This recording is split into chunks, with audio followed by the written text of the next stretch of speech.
Oke, kita langsung mulai aja ya.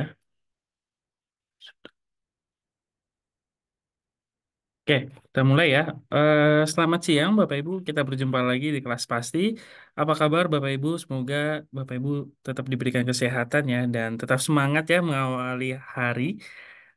Mengingat nih hari Senin ya. Jadi hari ini kita juga semangat untuk menyampaikan materi yang menarik ya tentunya nanti akan kita jelaskan pada kelas pasti hari ini. Nah, sebelum itu mungkin Bapak Ibu kalau misalnya ada pertanyaan yang mungkin join di Facebook maupun yang webinar Zoom, monggo bisa tanyakan saja di kolom komentar ya atau di Q&A. Nah, nanti kita akan bahas materi yang kita bawakan hari ini. Nah, sebelumnya mungkin saya memperkenalkan diri terlebih dahulu. Perkenalkan nama saya Wisnu dari tim Digital Business CGS Internasional Sekuritas Indonesia yang akan membawakan materi terkait platform di sesi kedua. Dan hari ini kita akan membahas terkait investasi bertanggung jawab dengan saham ESG. Nanti akan dikupas tuntas oleh Mbak Sharon. Nah, Mbak Sharonnya juga sudah ada di sini, tapi sebelum itu mungkin kita akan menginformasikan ya sebentar terkait promo-promo kita atau yang mungkin yang belum buka rekening di CGS, kita juga bisa informasikan ada promo apa seperti itu. Nah, oke. Nah, di sini tentunya kita ada promo di bulan Agustus ini yang menarik yaitu adalah promo Merdeka beli reksadana di CGS Internasional bisa mendapatkan cashback sebesar 79.000. Jadi kalau misalnya Bapak Ibu yang belum memiliki rekening di CGS itu ya, itu bisa mendapatkan cashback yaitu dengan membeli reksadana. Lalu inilah 7 manajer investasi yang baru ya, atau yang kita sudah kerjasama. Jadi Bapak Ibu juga bisa memilih produknya sesuai dengan kriteria atau sesuai dengan sebagai tolak ukur atau misalnya Bapak Ibu yang pengen pasar uang gitu ya, atau pasar saham atau yang bersifat syariah, kita juga sudah ada produknya di Reksadana ini. Dan di sini juga tentunya kita ada promo ya, sebentar. Promo untuk buka rekening syariah. Nah, Bapak Ibu juga kalau misalnya mau membuka rekening syariah, investasi prinsip syariah tentunya juga bisa mendapatkan kesempatan saldo RDN sebesar 50.000. Nah, di sini gampang banget cara bukanya dan periodenya juga masih cukup panjang nih. Kita mulai dari 1 Juli kemarin sampai 31 Desember. Syarat ketentuannya ada di sini. Jadi kalau misalnya Bapak Ibu nanti sudah memiliki RDN, nah nanti akan langsung ditransfer saldo RDN-nya sebesar 50.000 seperti itu ya. Dan ini juga tentunya uang 50.000 itu bisa dibelikan saham seperti itu ya. Mungkin yang masih ragu atau masih bingung gitu ya. Mungkin Bapak Ibu juga bisa mencoba dari dana tersebut. Nah, tentunya kalau sudah jadi nasabah, ingin mau explore atau ingin belajar lebih lanjut bersama kami, tentunya Bapak Ibu bisa cek di jadwal kelas edukasi kami. Nah, di sini tentunya ada kelas pasti hari ini beserta ada SPM yang kami adakan di hari Rabu besok ya. Dan ini bersifatnya offline. Jadi kalau misalnya yang mau buka rekening di SPM ini juga bisa tentunya kita akan pandu. Dan di sini juga tentunya ada door prize ya. Jadi ada voucher investasi dan saldo GoPay seperti itu. Dan juga mendapatkan free sertifikat dan lunch. Dan di sini juga lokasinya ada di Bursa Efek Indonesia ya. Jadi bisa dicatat masih terbuka nih untuk Bapak Ibu yang mau join itu bisa hadir pada pukul 9 pagi ya. Kita mulai di tanggal Rabu 28 Agustus seperti itu. Oke, itu aja. Di sini sudah ada Mbak Sharonnya. Mungkin kita sapa dulu. Halo Mbak Sharon. Halo Mas Wisnu, halo Sobat Gafet, Bapak Ibu semua yang hadir. Oke, Mbak Sharonnya sudah hadir. Mungkin Mbak Sharon materinya mungkin didetailin ya biar teman-teman di sini Sobat Gamefest juga udah tak biar tahu nih materi yang dibawakan Mbak Sharon. Kira-kira Mbak Sharon nih menarik gak nih kalau misalnya kita bahasnya itu sambil discuss nantinya ya. Oke, boleh banget. Biar lebih seru ya.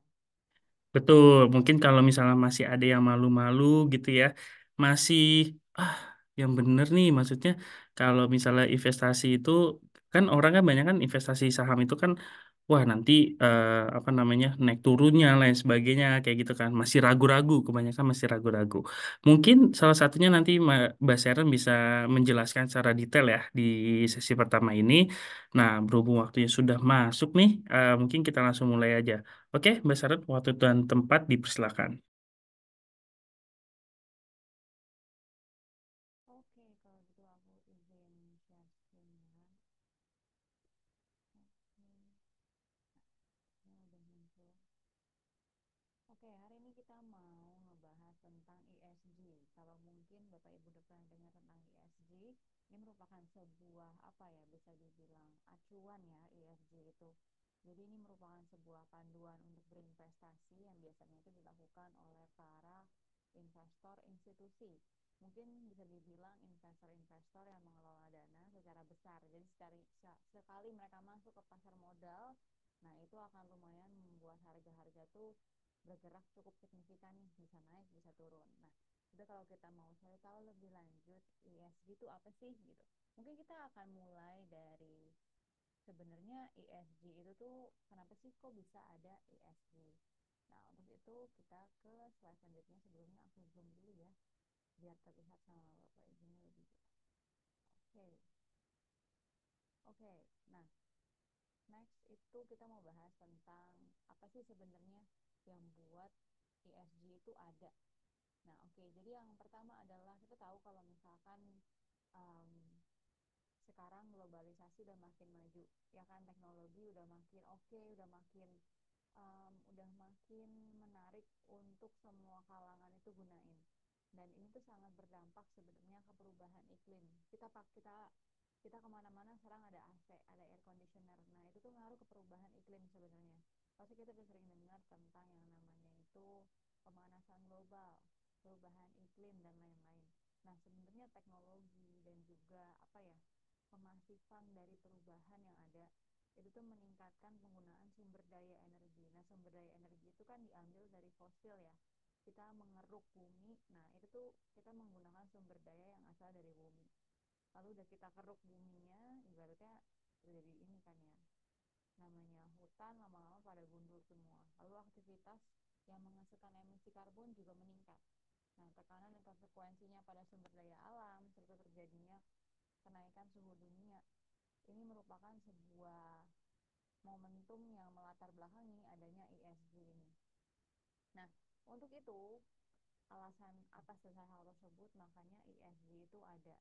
Nah, mungkin lengkapnya kita mau bahas tentang ESG-nya sendiri ya. ESG itu singkatan sebenarnya dari Environmental, Social, and Governance. Ini merupakan sebuah standar yang mengacu pada tiga hal tersebut, environmental, social, sama governance tadi. Nah, ESG ini sering digunakan dalam bisnis untuk dua hal. Yang pertama, jadi metrik utama atau jadi pertimbangan yang paling penting dalam membuat keputusan investasi. Nah, yang kedua, digunainnya hanya sebagai referensi aja nih bagi perusahaan.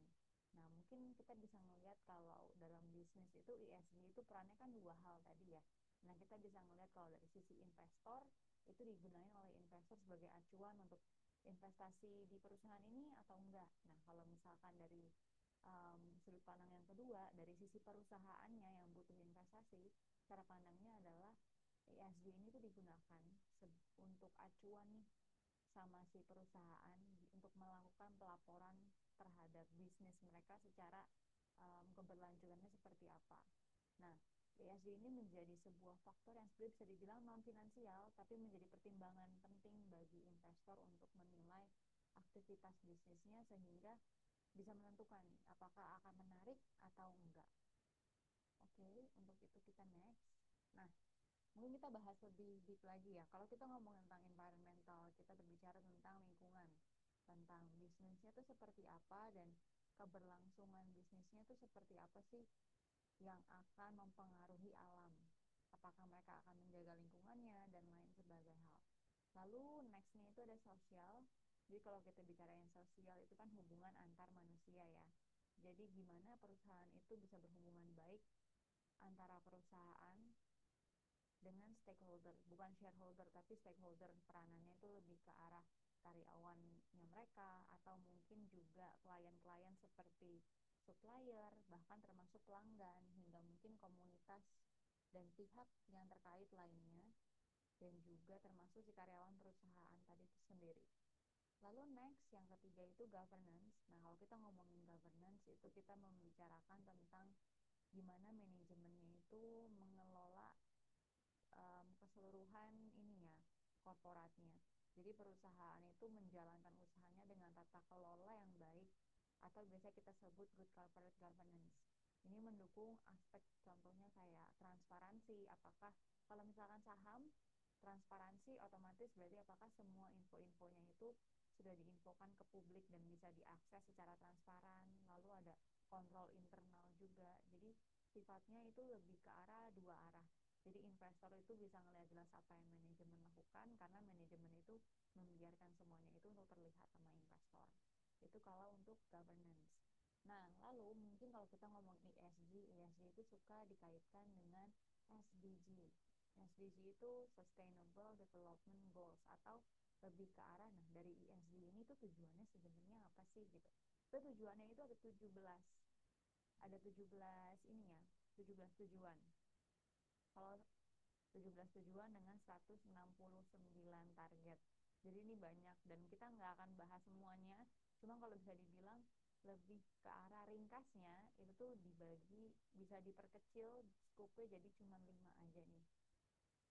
Nah, yang pertama itu ada people. Nah, kalau kita ngomongin people itu kita ngomongin tentang gimana cara kita untuk mengakhiri kemiskinan, lalu kelaparan, dan juga menjamin martabat dan kesejahteraan masyarakat luas, bahkan dunia ya. Lalu yang kedua, planet. Kita ngomongin planet, seperti yang disinggung di awal nih, kita sempat pemanasan global dan mungkin sampai sekarang masih berlanjut. Nah, ESG ini tujuannya untuk melindungi planet kita, sumber daya alam kita, dan otomatis kalau sumber daya alamnya terjaga, iklimnya juga akan lebih baik. Nah, lalu yang ketiga itu ada prosperity. Itu bicara tentang wealth ya, tentang perkembangan ekonomi, di mana kesejahteraan itu tuh bisa terjadi lebih merata, dan juga teknologinya itu selaras dengan alamnya juga.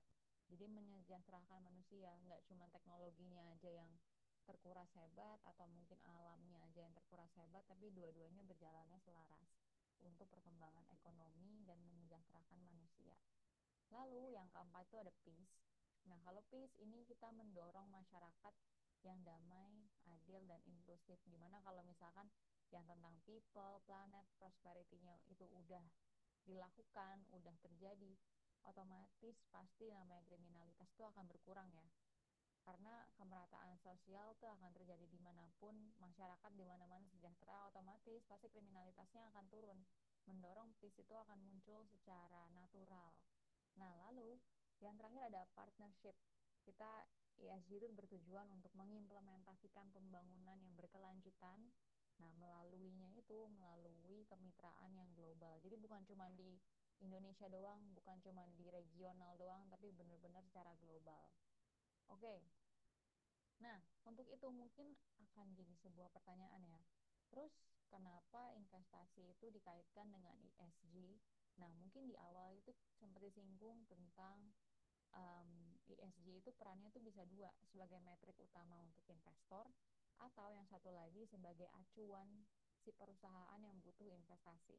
Jadi dua-duanya itu sebenarnya sama-sama memerlukan ESG ini untuk dilakukan. Nah, kalau misalkan kita mau beli saham, biasanya kan kita suka menganalisanya apa? Keuangannya, terus industrinya kayak apa, model bisnisnya seperti apa, prospek usahanya bagaimana ke depannya kan. Biasanya kita suka hitung rasio-rasio keuangan, kita ngelihat prospek, kita baca banyak banget yang perlu kita baca. Nah, tapi sebenarnya kalau investasi ESG itu sebenarnya masih tetap mencangkup itu semua, tapi ada tambahannya nih. Kalau Bapak Ibu lihat ada panah, nah panahnya itu jadi selain hal-hal yang seperti biasa kita lakukan untuk berinvestasi, untuk menganalisa, kita juga perlu lihat lebih lanjut lagi tentang si ESG-nya. Investor itu turut perlu melakukan atau memperhatikan keselarasan aspek-aspek yang diterapkan oleh perusahaan, terutama terkait ini ya, environment-nya, gimana cara mereka itu untuk menghandle environmental di mana mereka beroperasional. lingkungannya seperti apa, lalu cara mereka untuk ke masyarakat seperti apa di saat mereka menyampaikan bisnis baru atau di saat mereka memulai sebuah bisnis di area yang baru, lalu gimana cara mereka untuk masuk ke market pasar yang baru. Nah, itu hal-hal yang bisa menjadi concern juga. Nah, jangan lupa juga untuk governance-nya seperti apa, untuk manajemennya itu sekredibel apa. Itu yang perlu diperhatikan karena tiga hal ini akan menentukan keberlangsungan perusahaannya. Otomatis kalau perusahaannya akan terus berlanjut, itu kan otomatis akan lebih profitable dibandingkan tiba-tiba bisnis operasional perusahaan itu berhenti atau bangkrut bahkan pilot ya. Nah, harapannya selain investor mendapat return yang tinggi secara konsisten karena kelangsungan bisnisnya itu mengutamakan ESG, nah dalam jangka panjang diharapkannya itu bukan hanya return nih, tapi juga memberikan dampak positif pada masyarakat dan juga pada planet kita sendiri. Nah, untuk transparansi tentang ESG itu Bursa Efek itu mewajibkan ya untuk perusahaan-perusahaan memberikan sustainability report. Ini biasanya itu kurang lebih setahun sekali. Jadi perusahaan itu biasanya akan rilis mereka punya report dan ini tuh beda sama annual report ya sebenarnya Bapak Ibu. Jadi mereka ini kalau sustainability report itu laporan diumumkan kepada masyarakat. Nah, yang memuat tentang kinerja ekonomi dan keuangan pastinya mirip kayak annual report. Cuman ada tambahannya. Tambahannya itu ada sosial dan lingkungan hidup suatu perusahaan dalam menjalankan bisnis secara berkelanjutan pada periode tersebut. Nah, kalau untuk mau lihat-lihat tentang sustainability report itu bisa akses di website resminya aja. Jadi nanti kalau misalkan buka Google tinggal klik misalkan apa nih? Misalkan Bank Mega gitu, tinggal klik aja Mega Sustainability Report nanti akan keluar. Atau bisa juga cek di website IDX. Nah, untuk itu kita udah tahu dan Bursa Efek juga udah sadar seberapa pentingnya ESG dalam berinvestasi, terutama untuk ini ya, menopang keberlangsungan dari investasi dan return yang tadi, dan juga memberikan dampak ke sekitar. Nah, untuk itu, Bursa Efek itu ada 4 indeks yang berbasis ESG. Kalau kita ngomongin indeks, itu kita bicara tentang ini ya, salah satu bisa dibilang itu cara bursa untuk mengklasifikasikan saham-saham. Biasanya dibagi-bagi klasifikasinya dan ini dibagi menjadi ESG. Nah, kalau ESG sendiri yang pertama itu ada ESG Leaders. Jadi ini itu indeks yang mengukur kinerja harga saham atau kinerja saham dari kurang lebih 15 sampai 30 saham yang memiliki penilaian environmental, social dan governance yang baik. Jadi sebenarnya kalau ESG ini tuh mereka punya levelnya masing-masing. Nah, tapi biasanya level-levelnya itu beda tergantung siapa yang mengukur. Nah, lalu yang kedua ada Sri Kehati. Ini sebuah lembaga yayasan ya. Nah, indeks ini tuh mengukur kinerja harga saham dari 25 perusahaan tercatat yang memiliki kinerja baik dalam mendorong usaha berkelanjutan serta memiliki kesadaran terhadap lingkungan hidup. Nah, indeks PKHT ini tuh diluncurkan bekerja sama dengan Yayasan Keanekaragaman Hayati Indonesia. Nanti mungkin Bapak Ibu bisa langsung cek-cek ya tentang indeks ini. Lalu yang ketiga ada ESG Sector Leaders IDX Kehati. Jadi indeks ini tuh berisi saham yang memiliki penilaian kinerja ESG di atas rata-rata sektornya. Jadi tiap sektor itu tuh kan pasti punya list sahamnya ya. Nah, jadi ibaratnya pelopornya lah kalau yang sector leaders ini. Klasifikasinya ini mengacu pada IDX, ini ya Industrial Classification yang per 2021 yang baru. Nah, lalu yang terakhir ada ESG Quality Certified IDX KHT. Ini mirip kayak LQ45, cuman ini LQ45-nya itu diambil dari indeks KHT-nya. Dan semua yang namanya KHT itu kerjasama ya Yayasan Keanekaragaman Hayati Indonesia. Nah, kenapa sih ESG itu penting untuk perusahaan? Nah, tadi kita sempat singgung, mungkin kita akan singgung lebih banyak di sini. Yang pertama itu jadi sebuah ini ya tools untuk mengelola resiko dan mengambil peluang. Implementasi ESG ini bisa meningkatkan efisiensi, produktivitas, dan mendorong inovasi. karena pastinya bisnis itu kan banyak banget ya di bursa sendiri. Itu ada 11 sektor, di mana 11-nya itu kan otomatis beda semua operasional bisnisnya. Ada yang mungkin segmen bisnisnya cuma satu, misalkan di pertambangan aja, ada yang mungkin udah di pertambangan, lalu juga ada di energi komoditas juga. Nah itu kan banyak ya. Nah di sini tuh jadinya lewat ESG perusahaan bisa lebih inovasi nih, bisa lebih inovatif untuk mengembangkan operasionalnya biar nggak bentur sama ESG itu sendiri. Lalu yang kedua, untuk menjaga reputasi perusahaan. Nah, dimana kalau kita udah tahu tujuan perusahaan itu mengikuti ESG adalah biar menarik di mata investor. Nah, otomatis kalau mereka menggunakan ESG dan mengikuti keselarasan bisnisnya dengan ESG, otomatis ini akan menjaga reputasinya ya, meningkatkan kepercayaan stakeholders, terutama kalau melalui penerbitan sustainability report yang berkualitas. Jadi shareholdersnya juga bisa explore lebih banyak. Lalu yang ketiga, menarik untuk investor. Nah, investor ini mungkin kita bicara tentang investor yang berfokus pada ESG ya, karena biasanya investor-investor yang berfokus pada ESG atau menggunakan ESG sebagai acuan, itu mereka adalah investor yang memiliki long term view. Jadi tujuan mereka berinvestasi memang untuk jangka panjang. Lalu yang keempat, adaptif terhadap perubahan dan peraturan serta regulasi. Otomatis ya ESG itu kan berkembang, meskipun bisa dibilang fokusnya tetap di environmental, social, dan governance. Tapi yang namanya regulasi di suatu negara itu kan pasti ada aja ya, kayak di Indonesia ada Omnibus Law. Nah itu kan buat sebuah perubahan baru, entah itu minim atau banyak di sebuah sektor, yang akan mengakibatkan perubahan-perubahan di berbagai perusahaan-perusahaan yang related dengan sektor tersebut.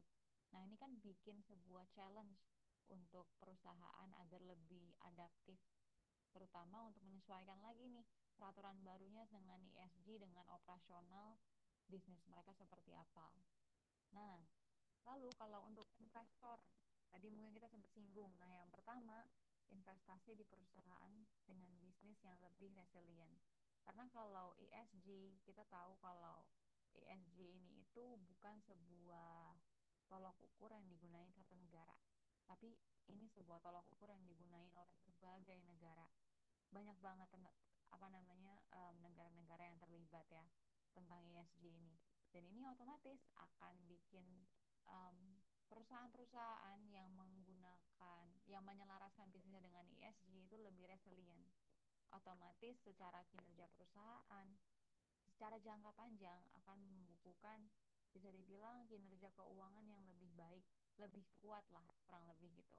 Nah otomatis kalau misalkan secara bisnis dan juga secara keuangan yang lebih kuat, otomatis lebih profitable. Nah kalau lebih profitable, kita masuk ke poin yang kedua, returnnya akan jadi lebih kompetitif. Peningkatan efisiensi dan inovasi akibat penerapan ESG bisa meningkatkan kinerja perseroan. Nah, otomatis kita tahu ya, biasanya yang salah satu hal yang suka ngedrive harga saham bisa naik signifikan tuh kalau misalkan labanya naik signifikan. Mungkin di luar perkiraan konsensus analis dan juga mungkin lebih tinggi dibandingkan dengan kenaikan pada periode-periode sebelumnya. Lalu yang ketiga, sebagai salah satu alternatif investasi dalam mendiversifikasi portofolio seorang investor. Nah, itu jadi hal-hal yang penting, bisa dibilang jadi sebuah alasan kenapa perusahaan atau investor itu perlu banget memperhatikan faktor ESG dalam berinvestasi maupun dalam menjalankan bisnisnya. Nah, kalau untuk penilaiannya, ini Sustainalytics itu melakukan penilaian risiko ESG menggunakan konsep dekomposisi risiko, di mana perusahaan dihadapkan pada dua dimensi isu, yaitu ESG secara exposure atau secara manajemen. Nah, kalau exposure itu kita bicara tentang risiko material ESG yang dihadapi oleh perusahaan dan mempengaruhi penilaian risiko ESG. Nah, kalau manajemen itu kita berbicara tentang komitmen atau tindakan nyata perusahaan itu apa sih dalam menangani isu ESG melalui berbagai kebijakan dan juga program kerja perusahaan. Nah, kalau untuk mau lengkapnya, Bapak Ibu bisa lihat link yang ada di layar kaca Bapak Ibu ya. Nah, ini dua link yang bisa dibilang sebuah jendela kalau misalkan Bapak Ibu mau cari-cari lebih lanjut tentang ESG. Yang pertama itu mungkin bisa dibilang perusahaan-perusahaan yang tercatat melakukan ESG, lalu yang kedua itu nilai ESG emiten. Jadi nanti keluar di sebuah website, nanti Bapak Ibu tinggal klik aja nama sahamnya apa, nanti akan keluar um, nama perusahaan, sahamnya beserta nilainya itu berapa, skornya itu berapa. Nah, ini mungkin nextnya kita mau bahas tentang topiknya ya. Jadi si GSI sendiri itu kita juga bisa dibilang juga cukup menyortir saham yang menggunakan atau selaras dengan ESG investing. Nah, yang pertama itu ada BBNI atau Bank Negara Indonesia dengan TP-nya itu di 6.200. Nah, BBNI ini berdasarkan dari kinerja yang terbaru di kuartal 2 2024 ini manajemen itu merevisi target pertumbuhan kredit ya.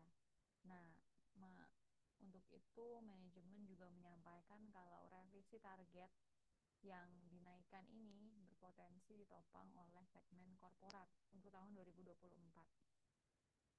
Untuk itu research team kami juga melakukan penyesuaian level ini ya target point jadi 6.200 karena melihat adanya potensi pertumbuhan kredit yang lebih tinggi dan juga perbaikan biaya operasional serta biaya kredit yang lebih rendah. Mengingat juga di saat ini kita lagi menunggu momentum cut rate ya di 2024 yang diperkirakan akan terjadi di September mendatang.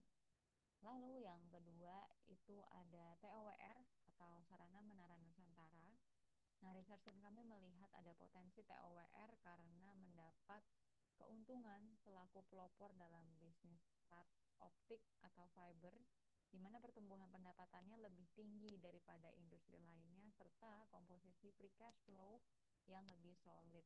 Biasanya di halaman belakang, mendekati bagian disclaimer, itu tim research kami itu menempatkan ini ya, sebuah bisa dibilang bagan tabel itu bisa dibilang itu merupakan skor ESG dari perusahaan yang kita cover biasanya. Kalau misalkan kita lagi di report TOWR berarti skornya si ESG Towering itu seberapa besar. Nah, kurang lebih itu. Itu bisa Bapak Ibu explore di report research-nya. Lalu yang ketiga ada ICBP atau Indofood CBP Sukses Makmur. Nah, tim research kita itu juga mengamati bahwa dari sisi harga produk itu cukup murah sehingga berpotensi menjadi salah satu penerima manfaat dari kebijakan yang mendukung konsumen berpenghasilan rendah seperti makan siang gratis ya, yang menjadi salah satu program andalan dari pemerintahan baru yang akan dilantik Oktober mendatang. Nah, selain itu, ICBP juga mengalami kenaikan penjualan terbesar kalau kita bandingkan dengan perusahaan consumer yang lain ketika uang saku pemilu di 2024 itu mulai diedarkan ya. Sama seperti beberapa saham sebelumnya, ini tuh biasanya untuk skornya itu ada di bagian belakang dan lengkapnya itu ada highlightsnya serta bahkan kita juga membahas tentang implikasinya tuh apa sih dari si Indofood ini ke ESG tadi. Oke, itu beberapa saham yang di cover dan menjadi topik dari CGSI. Nah, untuk itu sekian untuk pemaparan hari ini tentang ESG. Kalau Bapak Ibu mungkin punya pertanyaan yang lebih lanjut, bisa masuk kolom Q&A. Nah, untuk itu saya stop share di sini ya.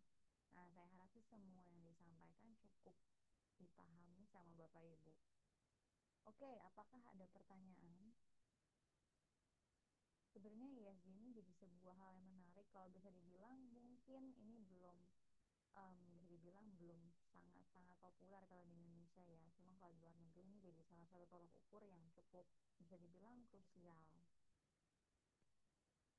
Oke, sepertinya nggak ada pertanyaan ya.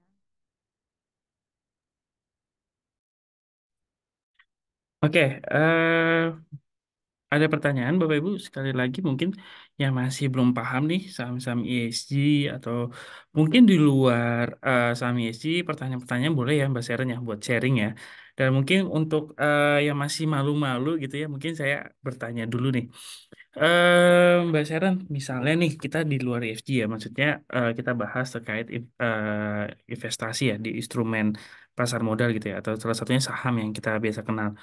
Nah, kalau misalnya kita sebagai pemula gitu ya, karena ini mengingat pasti umum, bagaimana cara kita mengatur keuangan kita ketika kita mau membeli suatu saham? Nah, sebagai contoh spesifiknya, eh saya mempunyai uang cash besar, misalnya sebagai contoh 100 juta gitu ya. Kalau menurut Mbak Sharon, itu lebih baik kita disatukan di alokasi satu saham aja dengan total value 100 juta, atau kita pecah ke beberapa saham seperti itu. Nah, ini sebagai pemula. Dan cocoknya untuk sebagai pemula, saham apa sih yang perlu dilirik atau perlu dibelikan gitu ya? Atau rekomendasi Mbak Sharon tuh apa? Nah, mungkin itu aja sih pertanyaannya. Oke, oke. Kalau untuk pemula ya, sebenarnya ada sebuah quote juga nih kalau dari Warren Buffett. Itu Warren Buffett itu justru menyatakan kalau misalkan lebih baik jangan sampai diversifikasi dalam portofolio. Karena kalau kita diversifikasi, otomatis return kita nggak akan maksimal. Nah, sementara yang digaungkan oleh para pelaku di pasar modal atau investor, bahkan termasuk juga ketika kita lagi edukasi tentang pasar modal, kita pasti dibilang harus melakukan yang namanya diversifikasi. Jadi kalau dari saya lebih pilih untuk diversifikasi atau uangnya itu jangan langsung all in di satu saham diinvestasikan, tapi lebih baik itu dibagi-bagi. Mungkin pembagiannya pasti beda-beda per orang sesuai dengan kemampuannya itu untuk menanggung resiko seberapa banyak. Kalau misalkan dari 100 juta kehilangan 20 juta udah berat, berarti jangan 20 juta. Berarti kita potong-potong biar modalnya itu di satu saham itu lebih kecil, misalkan dibagi 4 jadi masing-masing 25 juta, otomatis kan per saham itu jadi kerugiannya makin lama makin kecil kan, jadi terdiversifikasi. Nah, otomatis kalau terdiversifikasi itu akan jauh lebih meminimalisir resiko kita. Lalu untuk menghindari juga, biasanya soalnya kalau investor pemula itu suka trauma ya kalau misalkan tiba-tiba langsung rugi besar di satu saham. Jadi lebih baik dibagi-bagi dulu portofolionya, lalu dari portofolio tadi misalkan 100 juta dibagi 4 jadi 25 juta. Nah, masing-masing itu tuh dibuat ini nih, cut loss-nya itu maksimal tuh seberapa banyak. Nah, kalau udah dibuat seperti itu maunya seperti berapa banyak, mungkin kita akan bagi lagi. Jadi dari 4 saham itu mungkin kita pilih ini saham-saham mana yang mungkin kita maunya invest untuk jangka panjang aja. Mungkin kita 2 saham untuk invest jangka panjang, 2 saham untuk trading misalkan untuk kita belajar. Kalau untuk saham-saham yang diinvestasikan mungkin lebih baik itu terutama untuk di caps aja ya. Mengingat sekarang juga IHSG udah bisa dibilang lagi di area all time high, dan menariknya itu biasanya di caps itu di caps terutama big bank seperti BCA, BRI, Mandiri, BNI itu menguatnya signifikan dan di all time high juga. Cuman saat ini yang berada di all time high itu hanya BBCA. Nah, di empat-empatnya itu adalah 4 saham yang sama-sama di cover sama analis CGS International Sekuritas. Jadi mungkin nanti Bapak Ibu nih bisa banget nih untuk cari-cari reportnya. Kita juga biasanya munculin di Telegram kita yang di grup Telegram ya, di channel. Biasanya tuh ada juga tuh tentang update-update barunya. Nah, kalau untuk 2 saham lagi yang untuk trading lebih baik saya sarankan, karena untuk pemula lebih baik mungkin bukan big caps tapi lebih baik itu saham-saham bisa dibilang ini ya, yang middle lah, jangan yang small caps, jadi lebih ke arah middle caps aja. Mungkin kalau beberapanya itu bisa dibilang mungkin kayak Akra, lalu juga Excel, itu bisa jadi beberapa acuan untuk trading. Dan selain itu malah kalau untuk acuan trading biasanya setiap hari itu kami dari Retail Research biasanya ini ya memberikan trading idea. Jadi kayak beberapa 6 saham dalam sehari mungkin yang menarik untuk ditradingkan. Nah, itu mungkin bisa jadi masukan juga untuk Bapak Ibu yang mungkin baru mau mulai trading. Nah, itu kalau dari saya ya. Gimana nih, Mas Wis?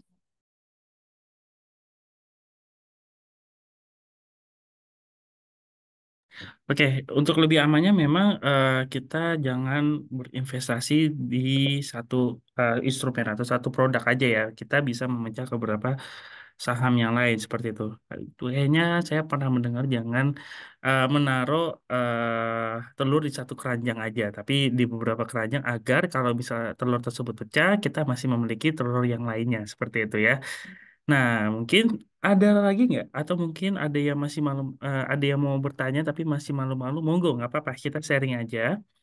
Mungkin yang lagi live di Facebook maupun yang di webinar Zoom ya. Mungkin monggo silakan ada yang ingin ditanyakan untuk sesinya Mbak Sharon.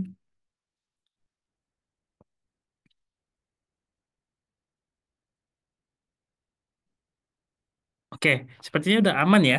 Oke, kalau kayak gitu kita langsung masuk aja ke sesi 2. Terima kasih Mbak Sharon sudah membawakan materi pada siang hari ini. Sangat detail dan mungkin Bapak Ibu bisa mendapatkan atau dapat gambaran atau insight baru ya untuk materi dari Mbak Sharon ini. Terima kasih Mbak Sharon untuk materinya dan kita mungkin lanjut ke sesi 2. Nah, di sesi 2 ini tentunya kita akan membahas platform ya, tentunya yang Bapak Ibu yang masih bingung gitu ya, atau masih eh gimana sih cara menggunakannya gitu ya. Karena kita tahu kalau misalnya tadi sudah kita belajarin dari Mbak Sharon terkait sahamnya, instrumennya gitu ya. Kita saat ini akan mengkupas tuntas terkait platformnya atau eksekusi pembelian sahamnya seperti itu ya. Jadi kalau misalnya Bapak Ibu ada pertanyaan, monggo tanyakan saja di kolom chat ya. Jadi nggak perlu ragu-ragu. Dan mungkin kalau yang masih pakai aplikasi yang lama, mungkin boleh minta gambarannya gimana sih menggunakan aplikasi yang baru gitu ya. Saya belum pindah-pindahin gitu ya. Baik, kita akan belajar bersama-sama. Oke, mungkin saya share screen terlebih dahulu untuk materinya. Saya izin share screen ya.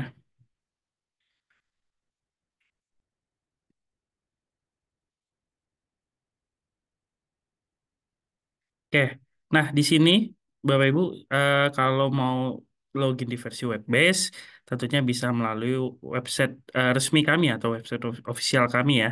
Nah di sini kalau misalnya belum buka rekening gitu ya, tentunya Bapak Ibu bisa membuka rekening terlebih dahulu ya. Jadi kalau misalnya mau buka rekening bagaimana caranya? Nah Bapak Ibu bisa langsung ke menu register di sini. Nah di sini memasukkan alamat email ya.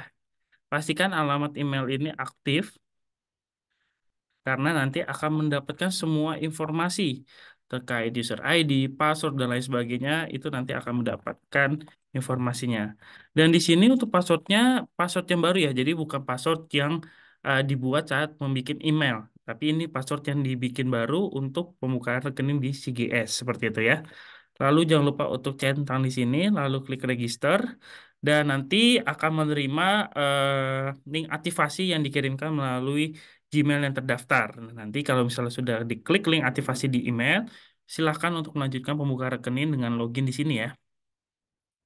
Nah, nanti login di sini, masukkan emailnya kembali dan password yang tadi sudah dibuat, dan nanti ada beberapa step untuk melakukan pembukaan rekening, seperti itu ya.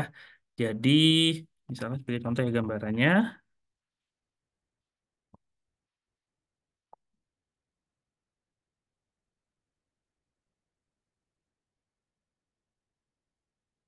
Nah, kurang lebih seperti ini. Nah, nanti Bapak Ibu ada 5 step yang harus diisi ya untuk apa namanya melengkapi dokumen atau data pribadi ya Bapak Ibu ya. Jadi ada data pribadi, ada data pekerjaan, lain sebagainya, termasuk data rekening tabungannya seperti itu.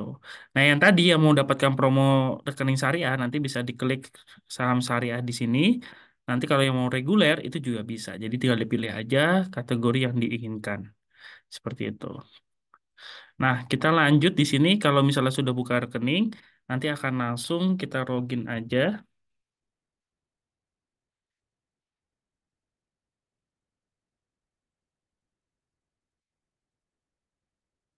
Oke.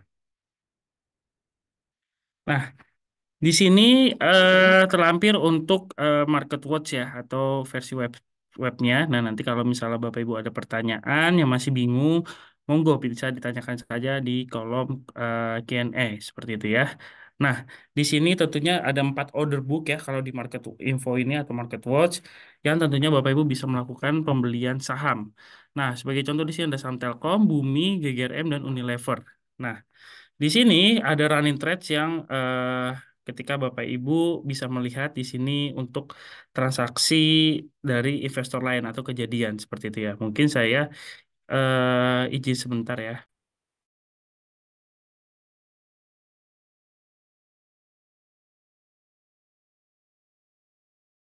Oke, kita balik lagi. Nah, di sini tentunya ada beberapa harga yang mungkin Bapak Ibu masih bingung ya. Di sini ada harga, ini adalah harga last trade. Di sini ada base bid maupun base offer ya. Di sini ada harga open. Nah, ini harga pembukaan tadi ya, harga Telkom pembukaan tadi. Di sini ada high, harga tertinggi, harga terendah hari ini, dan preview close. Ini harga penutupan kemarin. Nah, di sini ada harga bid maupun harga offer. Jadi kalau misalnya kita lihat di sini, ini adalah harga yang ditampilkan dari si saham Telkom ya.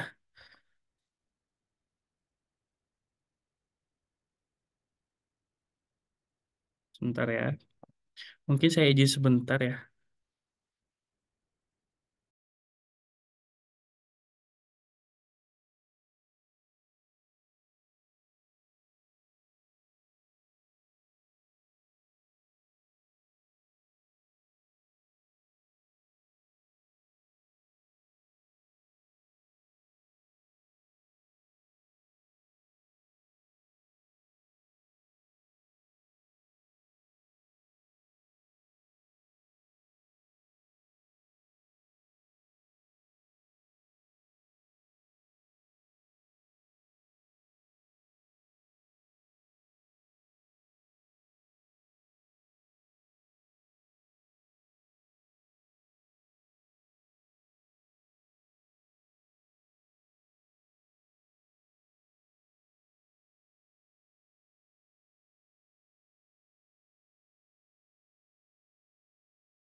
Oke, kita langsung lanjut ya. Nah, di sini saya terangkan kembali di sini ada 4 order book ya. Ada 4 order book beserta running trade-nya. Nah, di sini kita bisa lihat di sini ada harga. Ini adalah harga kejadian terakhir untuk saham Telkom ya. Dan di sini ada harga base bid, ada base offer ya. Nah, kalau Telkom ini adalah harga pembuka tadi di Telkom. Berarti kalau kita lihat di sini harga opennya itu kan sekitar 2.940. Dan Telkom saat ini di 2.980 berarti ada selisih harga atau kenaikan harga dari saham Telkom dari pembukaan sampai hari ini. Nah, di sini juga harga tertinggi. Berarti Telkom tadi sempat menyentuh di harga 2.990. Tadi sekitar turun, nah ini kemungkinan turun lagi gitu ya, 2.970. Tapi Telkom sempat menyentuh harga tertingginya di 2.990. Nah, di sini harga terendah. Nah, Telkom tadi sempat menyentuh di harga 2.930. Berarti itu titik terendahnya dari harga pembuka. Nah, preview close Telkom ditutup di hari Jumat kemarin di 2.990. Berarti kalau kita simpulkan adalah saham Telkom berarti ada kenaikan di 2 hari ini seperti itu ya.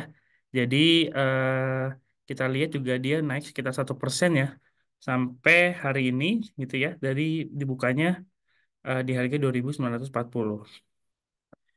Nah, di sini juga tentunya ada harga bid maupun offer. Nah, maksudnya apa harga bid dan offer itu ya? Jadi kalau misalnya Bapak Ibu kalau misalnya mau beli saham Telkom kan pasti ibaratnya pengen mengambil harga yang lebih murah gitu ya. Agar apa? Agar bisa mendapatkan capital gain. Nah, sebagai contoh di sini, saya coba mengantre di harga 2.930 seperti itu ya. Dan dengan antrian itu sebesar 33.572. Nah, antrian ini adalah berbentuk lot. Nah, kita kalau membeli saham itu minimal satu lot atau kalau kita pecah menjadi 100 lembar saham. Seperti itu ya. Jadi kalau misalnya kita beli, maka misalnya sebagai contoh satu lot, maka di sini jadi 33.608. Karena ada antrian kita yang di sini, seperti itu. Nah, di sini juga kita bisa melihat jumlah antrian terbesar. Jadi kalau misalnya kita lihat di Telkom itu antrian terbesarnya atau lot yang paling banyak di harga 2.900. Berarti banyak investor yang pengen mendapatkan harga yang lebih murah. Nah, di sini juga antrian lot terbesar di offer itu adalah di harga 3.000. Berarti rata-rata nasabah atau investor ingin mendapatkan harga yang murah. Seperti itu ya.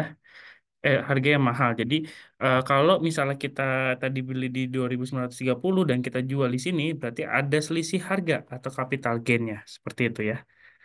Oke. Lalu lanjut kita balik ke sini ya. Di sini ada running trade. Jadi kalau misalnya kita mau melakukan atau mau melihat saham yang terjadi gitu ya, transaksinya kita bisa cek di sini. Nah, kita lihat di sini setiap menitnya itu atau setiap detiknya diupdate ya.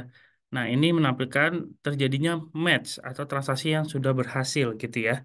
Jadi kalau kita lihat di sini ada sahamnya, ada price-nya, ada lot-nya, lalu ada action-nya, buy maupun sell seperti itu. Lalu di sini juga ada all stock, jadi menampilkan semua saham yang ada di market gitu ya. Nah, berserta di sini kalau kita lihat ada spesial notasi. Nah, mungkin yang belum tahu spesial notasi itu, mungkin Bapak Ibu yang pengen beli suatu saham, tapi kalau ada lamba lonceng itu bisa jadi pertimbangan terlebih dahulu. Nah, sebagai contoh di sini ada saham taksi ya, di sini dengan kode X yaitu adalah Securities in Special Monitoring. Nah, apakah ini yang diberikan oleh CGS untuk spesial notasinya? Bukan, tetapi ini dari Bursa Efek Indonesia. Sebagai apa? Sebagai pertimbangan Bapak Ibu sebelum membeli saham. Seperti itu ya. Dan di sini juga kita menampilkan cash map ya. Cash map ini tentunya untuk bisa melihat net buy maupun net sell ya. Jadi kita bisa lihat di sini. Nah, mungkin saya menjelaskan terlebih dahulu untuk dari ketika sudah buka rekening ya. Nah, untuk fee transaksinya tuh berapa sih kalau di CGS Internasional gitu ya? Nah, fee transaksi kita kalau fee beli itu di 0,1815 dan fee jualnya itu di 0,2815% seperti itu. Nah, biasanya yang jadi pertanyaan selanjutnya adalah apakah ada minimum deposit gitu ya? Nah, di CGS itu tidak ada minimum deposit atau minimum dana yang ada di RDN. Jadi bisa ditarik semuanya atau Bapak Ibu bisa mentransfer atau deposit sesuai dengan jumlah uang yang ingin didepositkan seperti itu. Nah, biasanya yang selanjutnya yang jadi pertanyaan selanjutnya adalah apakah ada biaya bulanan ketika kita menaruh dana? Nah, sebagai contoh, Bapak Ibu misalnya sudah mendeposit sebesar 100 juta, apakah ada biaya bulanannya seperti itu ya? Tentunya nggak ada Bapak Ibu, jadi tidak ada biaya bulanan sepeser pun atau data market seperti ini. Jadi ini bersifat free, hanya fee beli dan fee jual. Seperti itu ya. Oke, lalu di sini juga kita ada menu market summary ya. Jadi ini bisa menampilkan semua indeks yang ada di luar seperti itu ya. Jadi buat bisa melihat kira-kira saat ini indeks saham gabungan dari luar atau indeks di luar itu kira-kira di berapa. Nah, selanjutnya di sini ada heat map ya. Kalau heat map ini kita bisa lihat per sektor dari sahamnya. Jadi kita bisa melihat persentase dari market cap-nya, volumenya ataupun frekuensinya seperti itu ya. Jadi kita bisa melihat di sini per sektornya. Lalu di sini ada one stop trading ya. Nah, one stop trading ini tentunya kita bisa melakukan pembelian saham juga seperti itu ya. Sebagai contoh di sini ada saham BBRI. Saya mau beli di harga 5.225 dengan satu lot gitu ya. Karena maksimum pembelian itu hanya satu lot seperti itu ya. Kita klik buy di sini, nah nanti akan menampilkan konfirmasi ordernya. Di sini ada satu lotnya, order value atau kita keluarkan. Nah, ini ada commission ya, atau fee-nya, jadi dikenakan sebesar 948 perak, seperti itu ya. Jadi net value-nya sudah diakumulasi sebesar 523.448. Nah, nanti tinggal masukkan di sini fee trading-nya.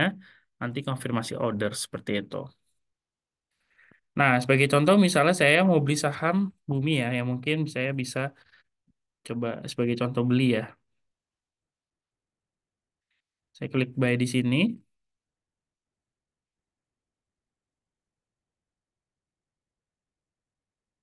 Nah, transaksi saya di sini masih open Bapak Ibu, jadi ini belum match ya. Jadi kalau misalnya open itu berarti saya masih mengantri. Tapi kalau misalnya saya mau merubah itu juga bisa. Wah, saya pengen membeli saham Bumi nih, nggak apa-apa harganya sedikit mahal. Apakah bisa merubahnya? Bisa, selama status order kita masih open. Nah, misalnya sebagai contoh sini harganya 90 ya, saya rubah menjadi 97. Karena kita pengen cepat match dan kita ibaratnya membeli harga premium. Kita klik unmain di sini, nah nanti harganya langsung berubah dan otomatis order kita akan langsung tereksekusi match seperti itu ya. Dan untuk melihat apakah saham kita masuk atau tidak itu ada lihat di portofolio. Nah, di sini saya ada beberapa saham ya yang dimiliki di portofolio dan kalau geser di sini kita bisa melihat gain atau loss-nya. Nah, kita bisa lihat di sini. Jadi kerugian kita berapa dari bentuk value-nya atau misalnya dari persentasenya kita kerugiannya berapa. Lalu selanjutnya untuk melihat dananya, nah Bapak Ibu bisa klik di sini nih. Ini ada namanya account summary. Jadi ini ada beberapa menu, mungkin bingung ya kok angka semua itu maksudnya seperti apa gitu ya. Nah mungkin saya akan jelaskan satu persatu. Nah, kalau buying power ini, kalau kita lihat di sini ada sekitar 805.000 ya, sekian gitu ya. Itu apa? Dana apa gitu ya. Nah, ini adalah limit yang bisa digunakan untuk Bapak Ibu ketika menggunakan, kalau ketika Bapak Ibu ingin membeli suatu saham seperti itu ya. Misalnya nih, saya hanya ada duitnya 22.000, tetapi jumlah pembelian saham saya sekitar 100.000 gitu ya. Nah, itu bisa menggunakan limit atau buying power tersebut.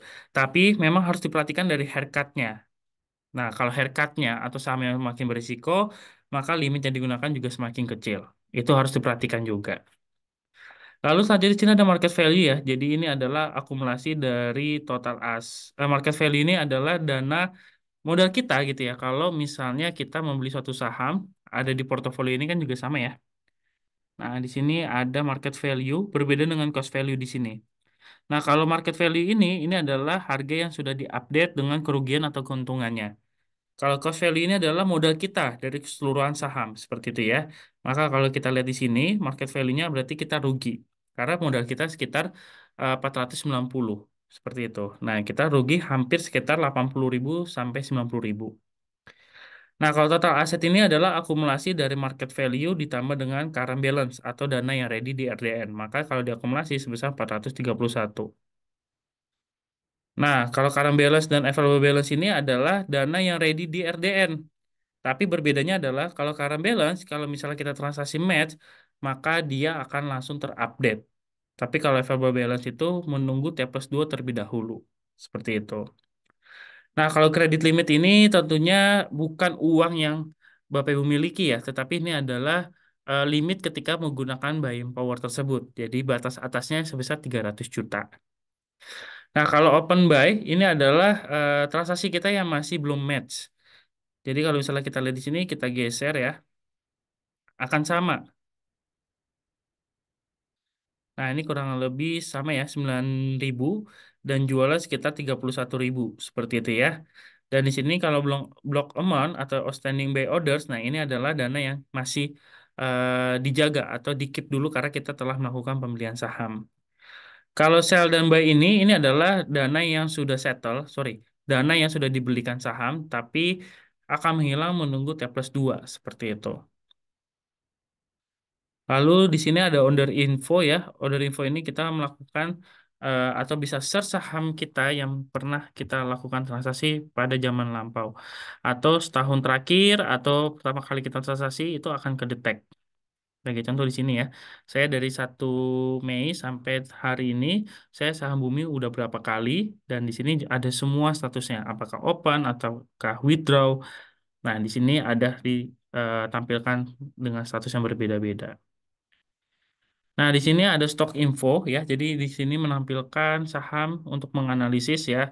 Di sini ada chart, running trade, DBB, DP order, price gitu ya, ini ditampilkan semua. Nah, bedanya kalau running trade di sini adalah saham BBCA saja. Berbeda dengan di running trade di menu sebelumnya. Lalu di sini juga ada company profile gitu ya. Lalu ada laporan keuangan.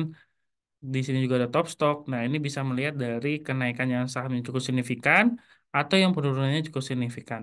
Dan sini juga kita bisa melihat nih yang paling besar untuk aktivitas dari sisi lot, frekuensi maupun value. Lalu di sini ada client info. Nah, client info ini kalau misalnya Bapak Ibu ingin melakukan penarikan dana, tentunya bisa di menu withdraw di sini ya. Nah, kita bisa masukkan di sini 27.000 karena 22.000 ya. Karena saya punya dana segini, nanti tinggal submit, nanti untuk mengecek transaksinya atau penarikan dananya ada di sini. Nah, mungkin ini sekedar info bahwasanya kalau misalnya dananya ingin masuk di hari yang sama, pastikan Bapak Ibu menginput di withdrawnya itu sebelum jam 9.30. Karena kalau sudah melewati jam 9.30, maka akan diproses di hari bursa selanjutnya. Lalu di sini juga ada chart ya. Jadi kalau misalnya Bapak Ibu mau menganalisis teknikal, itu juga kita sudah sediakan beserta indikator yang kita tampilkan seperti ini. Dan di sini kita juga bisa menggunakan tema gelap maupun tema terang, jadi bisa disesuaikan dengan kebutuhan seperti itu. Oke, sampai sini ada yang ingin ditanyakan? Baik, jika tidak ada pertanyaan, mungkin langsung kami tutup ya, Bapak Ibu. Terima kasih telah mengikuti kelas pasti. Sampai jumpa di kelas pasti selanjutnya, dan selamat siang.